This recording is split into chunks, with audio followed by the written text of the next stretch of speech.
नवा नवा छत्तीसगढ़ी गाना सुने बर हमर जेपी स्टूडियो सीजी ला लाइक शेयर सब्सक्राइब जरूर करो।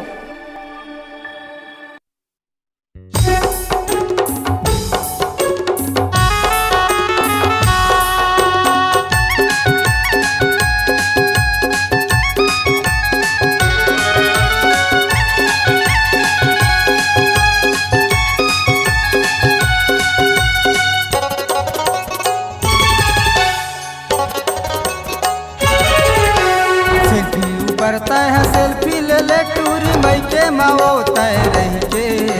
सेल्फी ऊपरता है सेल्फी ले ले टूरी मई के माओ तय रह के 21-22 साल जवानी चलत है डौका बिना कैसे रहिबे 21-22 साल जवानी चलत है डौका बिना कैसे रहिबे सेल्फी ऊपरता है सेल्फी ले ले टूरी मई के माओ तय रह के करता है सेल्फी ले ले टूरी मई के माओ तय रही के 21-22 साल जवानी चलत है डौका बिना कैसे रहिबे 21-22 साल जवानी चलत है डौका बिना कैसे रहिबे।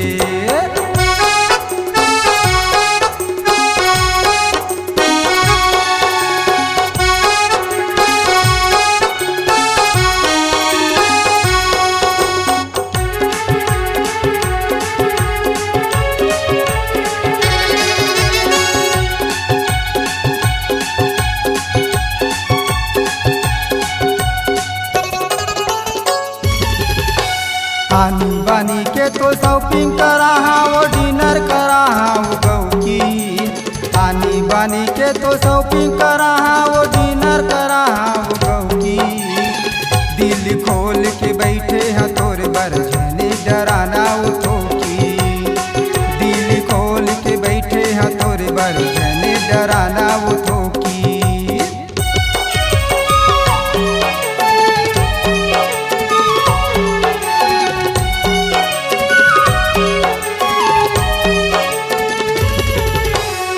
आनी बानी के मैं शॉपिंग करा वो डिनर करा वो गौ की आनी बानी के मैं शॉपिंग करा वो डिनर करा वो गौ की दिल खोल के बैठे हैं तोरे बरझने डराना वो ठोकी दिल खोल के बैठे हैं तोरे बरझने डराना वो ठोकी।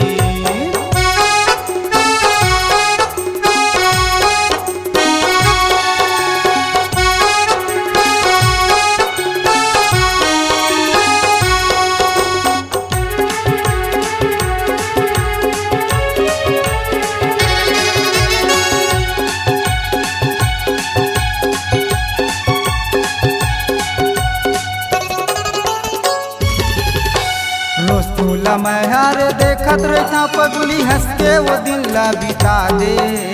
रोस्तोला मैं हार देखत रहता पगली हंस के वो दिन ला बिता दे दिल के बात बतावत नहीं मुलाकात तक वो तरसावे दिल के बात बतावत नहीं मुलाकात तक वो तरसावे।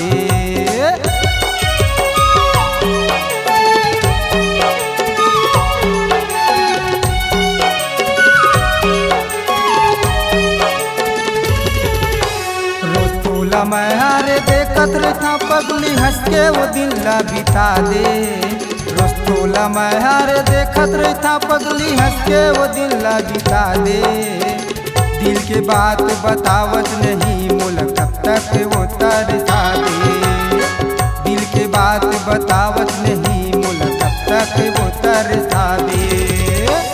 सेल्फी ऊपरता है सेल्फी ले ले टूरी मई के माओ तय रही के करता है सेल्फी ले ले टूरी मई के माओ तय रही के 21-22 साल जवानी चलत है डौका बिना कैसे रहिबे 21-22 साल जवानी चलत है डौका बिना कैसे रहिबे 21-22 साल जवानी चलत है डौका बिना कैसे रहिबे 21-22 साल जवानी चलत है डौका बिना कैसे रहिबे 21-22 साल जवानी चलत है डौका बिना कैसे रहिबे।